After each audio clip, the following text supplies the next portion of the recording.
Welcome to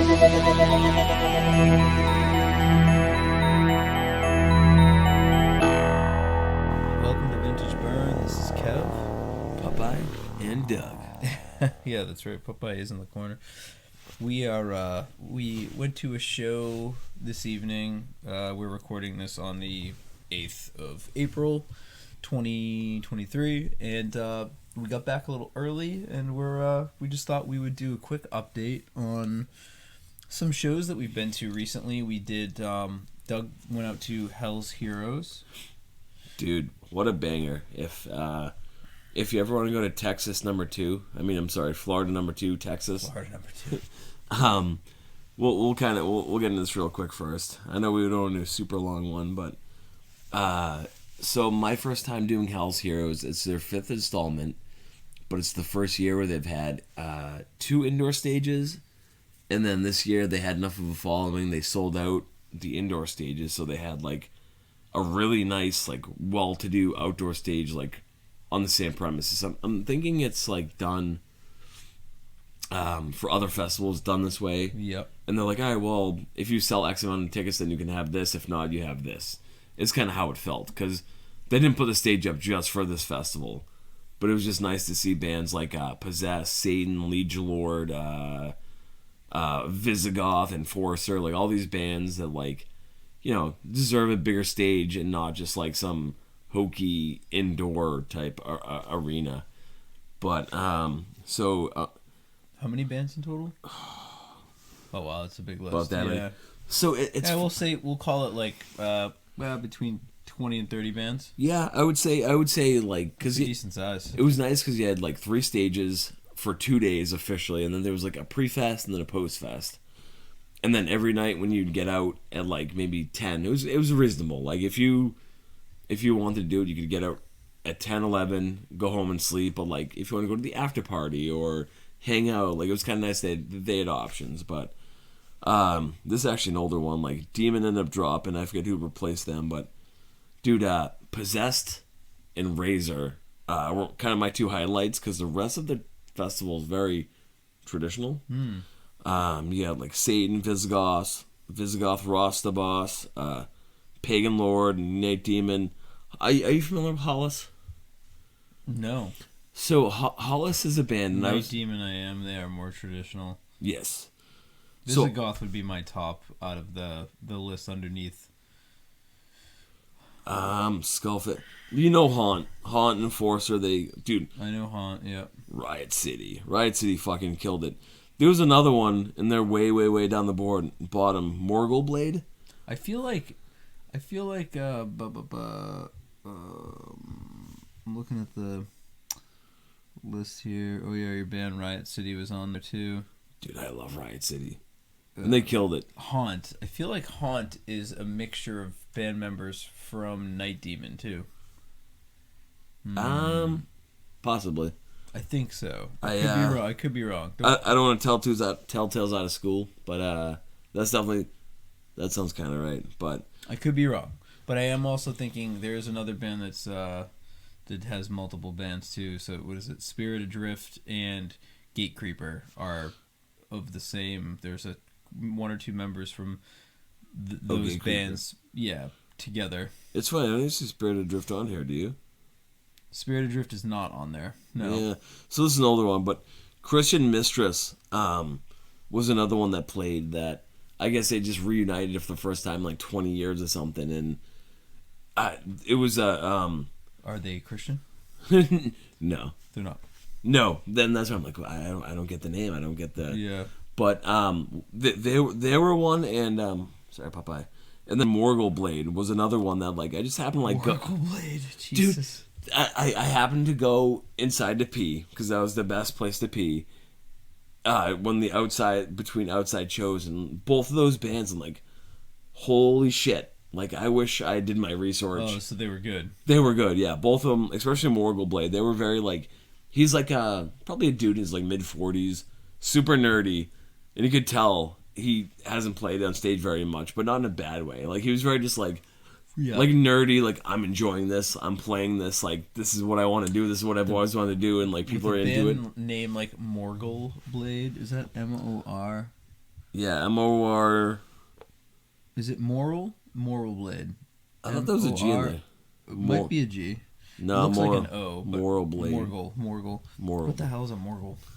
I don't know. It must be something out of like Lord of the Rings. Oh, it's very D&D. You could just tell by the whole demeanor. And they were great. Christian Mistress, I had never really been too familiar with them, and seeing them live, it's just this like she's probably in her mid-40s now. Very female fronted, robust, older female fronted band, and very strong vocals. And I'm like, wow, this is fucking good. Yeah. Ooh. Sorry, which man. end was that? Low tide. Dude. So I brought the beach home. With me. Dude, that stinks. Yeah, but the whole festival. I've never been to Texas. You smell like shit. Wow. Would I do it again? Absolutely. I love that it's a little more traditional. I love that there's a couple, Black Death thrash bands mixed in, but it was mostly just like. When you say traditional, are we talking like new wave of British heavy metal traditional? These days, I say traditional. I say like Visigoth, Enforcer. It's like just metal, just metal. Because okay, so 80s sound. I don't know. Yeah. But then you have like Enforcer. They're a little more speed metal, where Visigoth is a little more just straight up traditional. Judas Priesty. Okay, so it's not even fair to put a. But it's more of that. Like it's more of the new wave of. It's 80s new wave British heavy metal, man. It really is in a good way. It's a good way. Riot City too, man. I get a Judas Priest vibe from them. Oh, big time. So. If you guys have never heard of Riot City, they put out a second album, but their first album still blows my mind. And they played last year at Stormbringer Fest. That was the first time I got to see them live, and they just fucking killed it. And so this year when they played, last time they played, maybe they had a little bit more of a set, or maybe it's just like they wanted to play more new stuff. But last year they played, they did the Sentinel cool. Priest cover, which I think was just like kind of there. Like they didn't, after the first album, they didn't have a ton of stuff to play. So like we're gonna like slip this one because it's fucking good, Oh, did you watch Silver Talon at all? I did, yeah. What did you think of them? Did you like them? So they played towards the end of the night, which I was a little more surprised, but like in a good way. And I was with a couple friends. I'm like, hey, like let's go check out Silver Talon. My buddy has showed me. I remember sitting in this same exact spot many times. Like, dude, check them out. They sound like Nevermore. They sound like World Dane. I'm like, and I remember you showing them to me. I'm like, all right, dude, I want to see them. So more like Sanctuary, World Dane. More Sanctuary than say Nevermore. You're right. Yeah. But so a couple of friends who aren't super, once again, traditional not. I don't know, like there's so many different.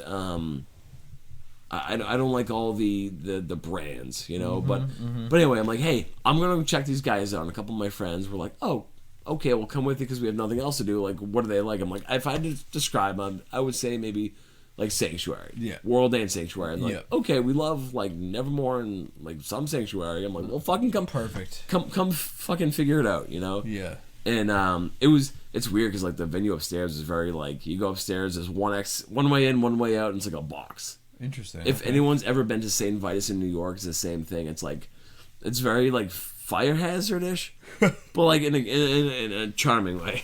In a charming death trap. In a charming death trap.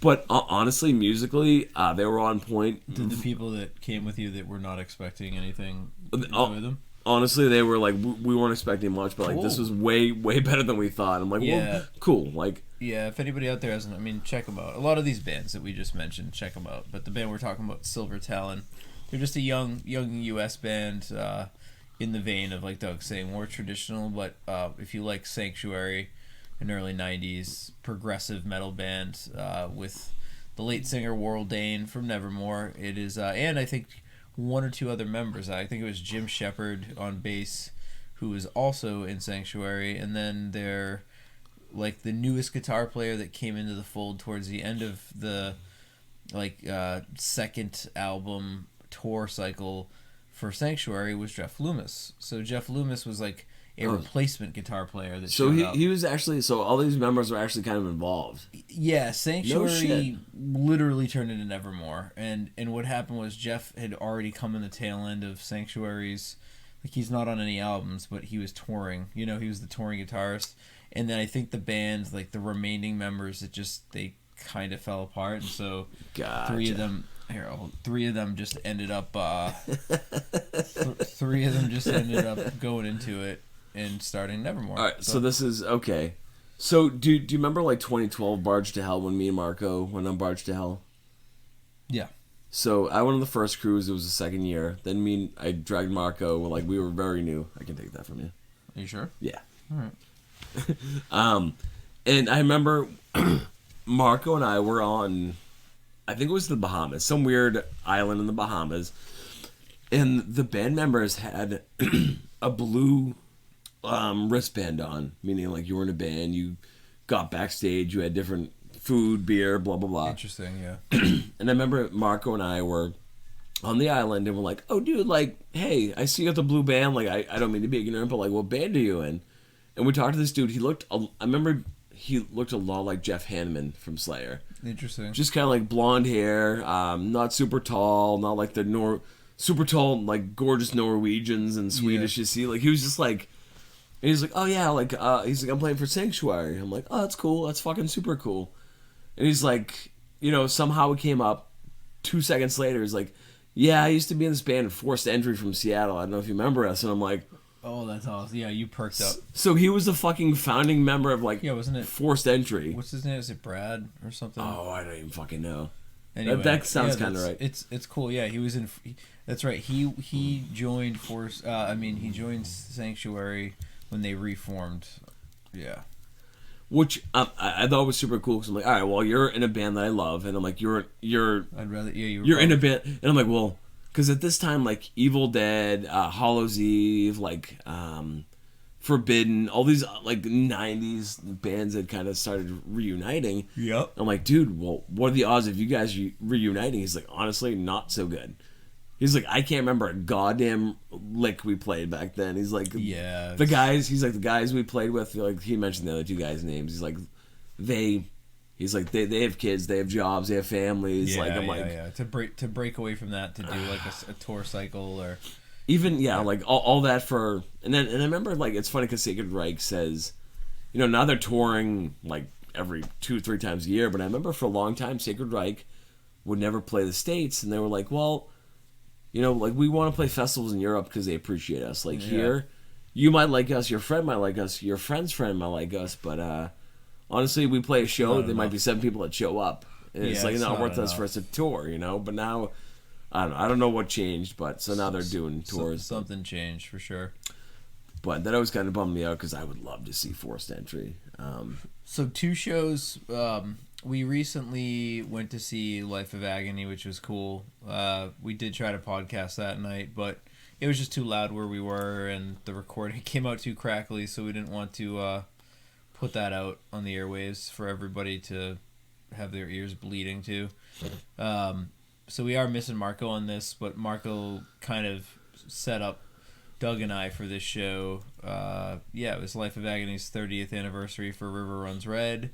We had 3 original members of the band, not including Sal on drums. He's the only member that's, to my knowledge, not existing as an original member. Their female drummer that they have, a well-known drummer. Unfortunately, I don't know her name. I'm not familiar with her, but she's a studio musician. She's been on a couple other decent like rock projects.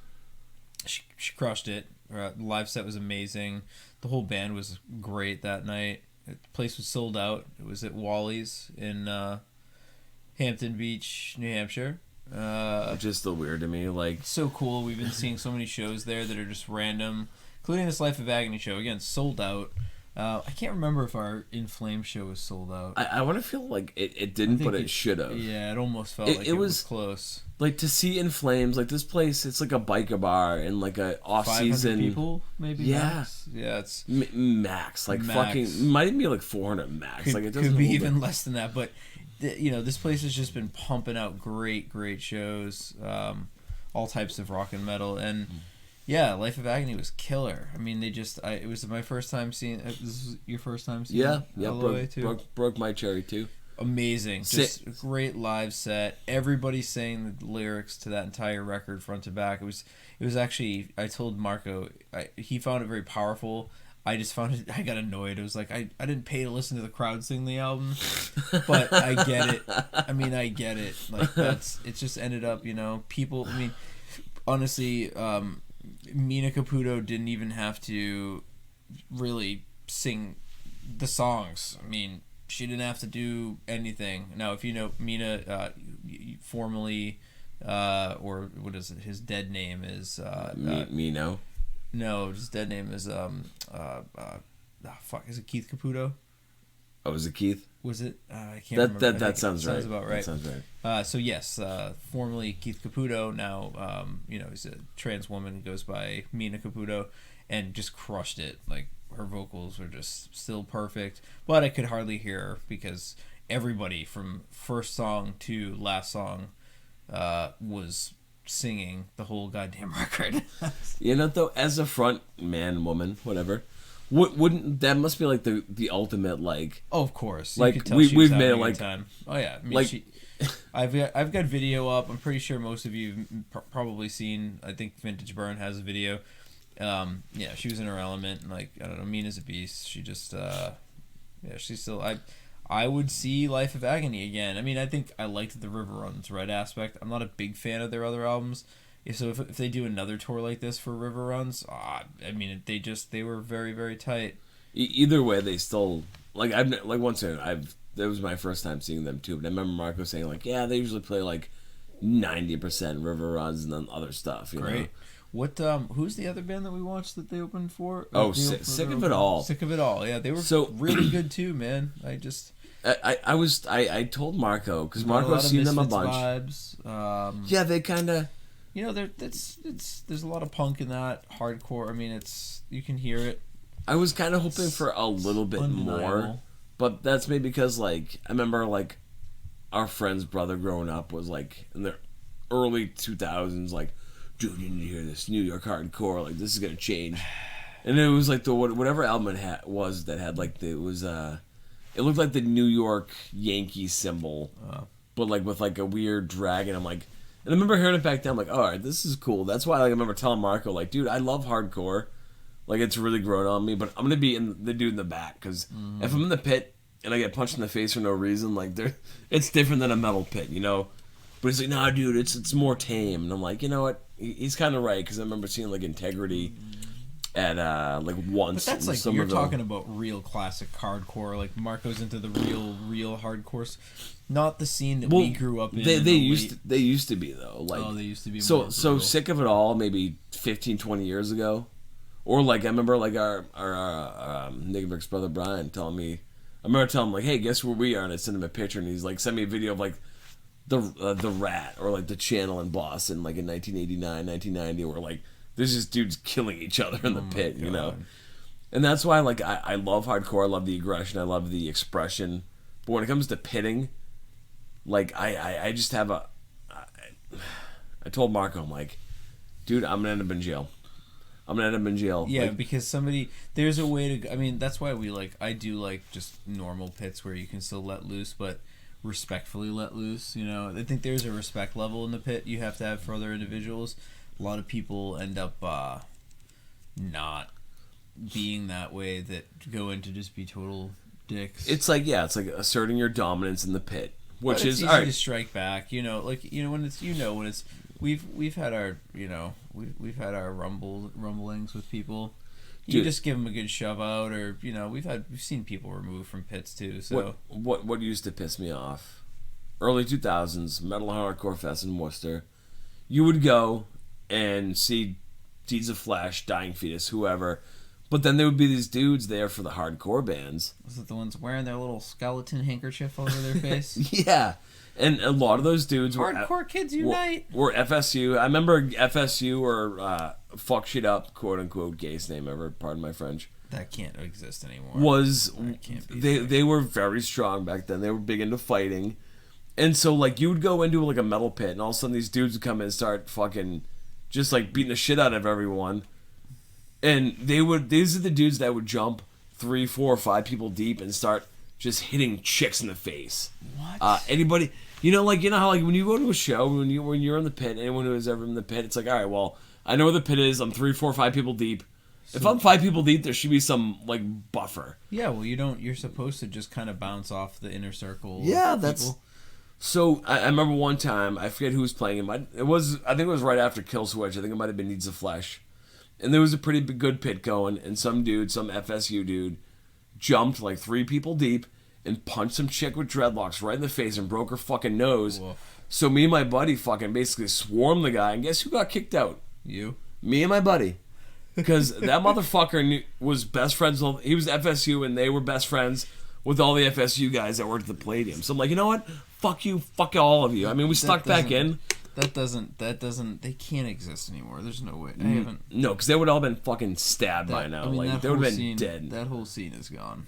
And I remember there was an actual, like, History Channel Gangland, like, episode on it, because they were kind of so powerful, where, like, almost like the Hell's Angels or something. Like, we're like, weird. We're so powerful. If you fuck with us, we have so many of us. You don't stand a chance. But then they kind of just, they got too big for their britches. And I mean, we didn't see much of that at even like Hatebreed. You didn't see. No. Hatebreed was pretty tame. But like Marco said, like when I expressed my like concern, he's like, dude, honestly, he's like, most of the dudes that used to kill each other back in the day, now they're all in their 50s, 40s, and they just want to like go and watch a show. Yeah, and if anyone's going to be the younger guys. Doug's anger towards these hardcore people, it all circles back to, we went to Life of Agony, and I already forgot I was going to say Sworn Enemy. No, Sworn Enemy is good though. I remember seeing that Ozfest. Whatever, the other band, whatever. Sick of it all, yes. So it all comes back to, again, this is more or less a hardcore show, so we were just wondering how the pit would have been, but it was good, man. Wally's is always a good time. I think Wally's is a good time. Yeah, and we were talking quickly about some other shows, like some old bangers that it just shows that we could forget about until you really think hard enough, that were spectacular, like anniversary shows. So we saw this band Wargasm. For those of you out there in the world, again, we got some Euro listeners, and we're European listeners. Sorry, I don't know if people find Euro offensive, I guess. I don't know. Anyway, some of our European listeners, there's Wargasm's a U.S. band, and they could easily be missed. They had a great record in the late 80s. I think it was 88. I could be wrong. I want to say 88. Why Play Around? And it was just a straight-up thrash banger. Great, awesome record. Please check it out. So good. And then there was, we were talking about their second record, Ugly, which kind of came out during that time when thrash was completely murdered by grunge. Alice in Chains played on the Titans of Thrash opener, and they literally killed thrash metal. How ironic is that? Was it Clash of the Titans or Thrash of the Titans? Clash of the Titans. Yeah, and they literally were the opening band, and they killed. They were the whole domino effect that started the wave. People going like, "Yeah, man, I think I want to listen to more slowed down Sabbathy riffs again, just with Yocker vocalists." So it ended up. They ended up kind of making their own record that was still thrashy, but also had some of those elements, and it's a fucking good record. It's called Ugly. So yeah, check out Wargasm. Doug and I saw them. How many year anniversary was it for? I want to say it was 2008. I think it was their 20th. Yeah, it was cool, man. They played the record front to back. They had this little opening segment with the clown, and so it was just very cool. Yeah, there's a song called, I think it's Merits, because like the cover has like a weird clown. The cover alone, even if you hate the band, the cover alone is like still worth looking into. It's very creepy. It's just like a very cool looking drawing. I don't know. It's kind of Are You Afraid of the Dark looking? Yes. Yeah, Are You Afraid of the Dark? Like 80s, maybe even like it's Lost cheesy, Boys. It's cheese, yeah. It's just, man, that's a great record. Got to check out. Wargasm. And it's Why fun. Play Around. So yeah, Wargasm, Why Play Around. They were one of the few thrash bands that actually made it back then from like Massachusetts. The other being maybe, I would say... That's right, representing Boston. Boston. I would say Malaya Rage. What was the other show we were just talking about too that we... Malaya Rage maybe, but this record is just... You won't find a bad song on it, front to back. It just keeps going. It's a banger. It's a heavy competitor, man, for the late 80s, you know, up against Testament's first record and so forth. It is such a good album. Sometimes I forget about it, you know. Then I hear it and I'm like, oh, man, Bullets and Blades, Do you remember? I remember having it on tape. I found it at the Dirt Mall and God knows where in like the early 2000s on tape. And then I remember finding it on eBay, and there was a place in Boston. I bought it for $120. I still have it. And this is... Was that the cassette or the CD? This is the CD. Yeah, you bought the CD. And I remember bringing it to your house, and like before I even opened it, I'm like, Kevin, we need to burn this so I can like hide this. Cause I just spent $120 back in fucking like 2000... Jesus Christ, I've been like 2003 or 4. I'm like, that was a lot of money back then. And now that CD could be used as a replacement for your mirror if your mirror breaks on your car.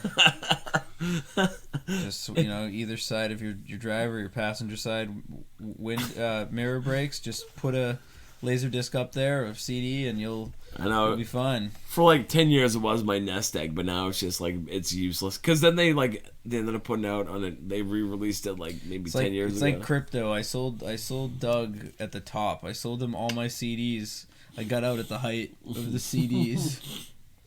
That was a big collection, dude. That you got. That was a big. And records. Oh my word! But you sold. I think you sold a lot of the stuff because you had duplicates and right. There was a lot of duplicates. There was a lot of. Good for you, yeah. I just got a lot of the vinyl I still have, but a lot of the CDs I just. Man, that was a wall. It was like a lot of CDs. Because I combined yours and mine because I filled in a lot of gaps. I had some doubles, and then I ended up selling.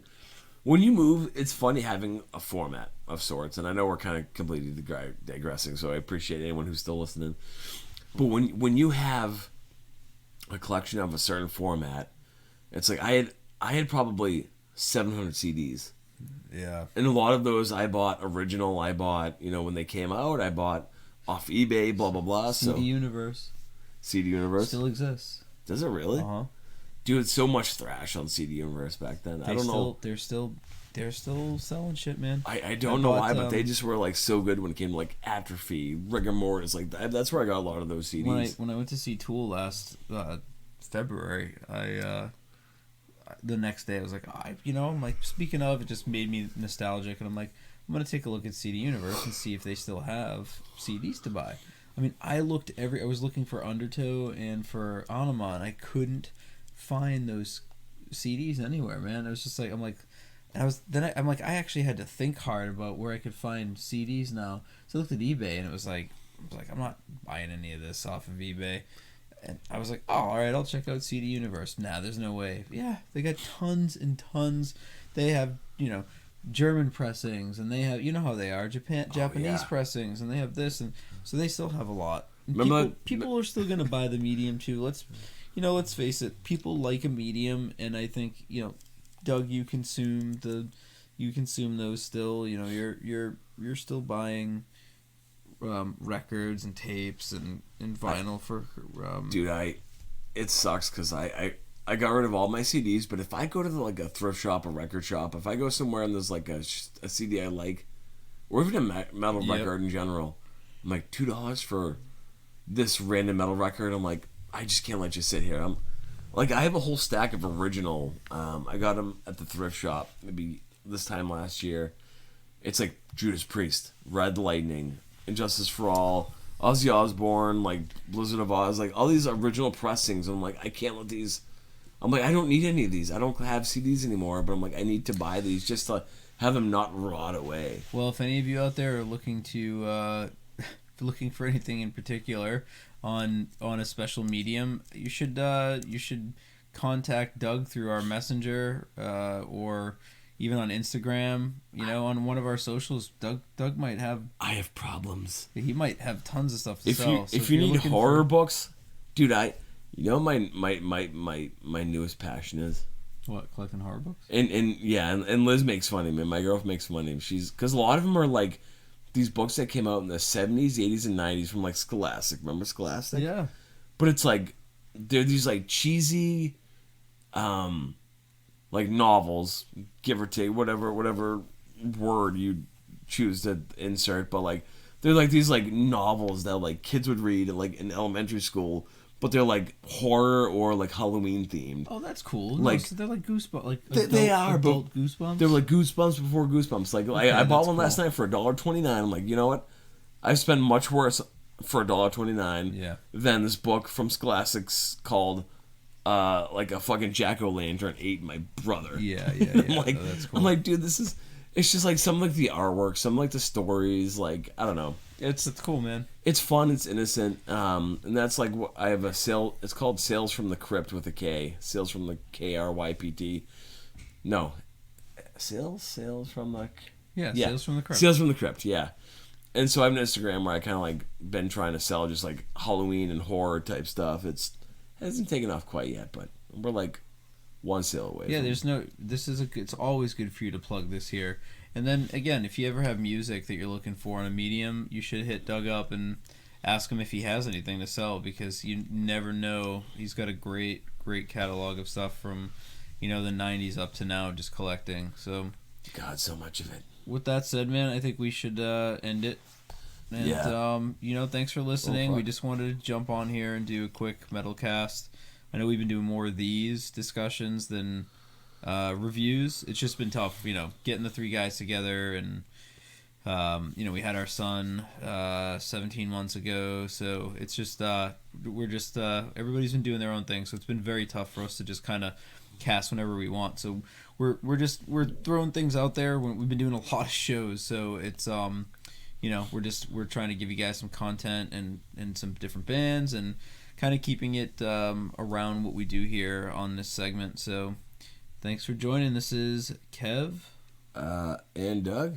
Yeah, and again, Marco is still with us. He's just I seem to be seeing Doug more to be able to get the cast in. So he will be joining us again when we get ready to do probably our first movie cast in a while. Right, we're most likely going to be doing, unless we change it, Prey. Within the Predator series, which I'm actually really looking forward to. Yeah, and I think it'll be cool, and we can finally get to it. I think we did it, and it just came out poorly because we were wasted.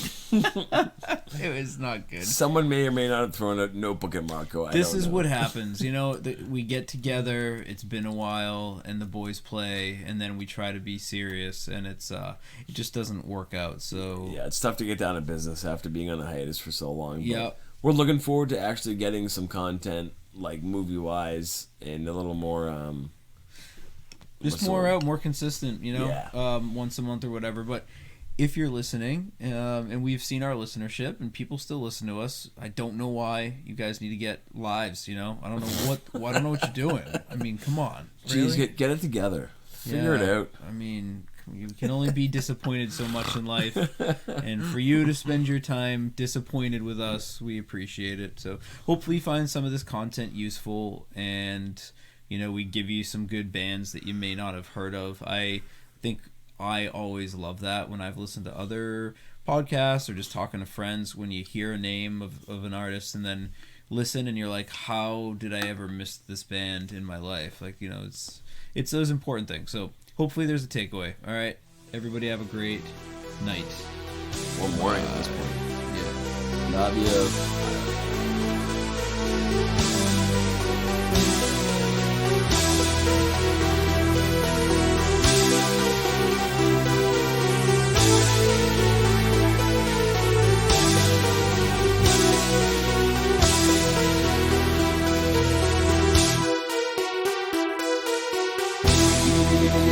Thank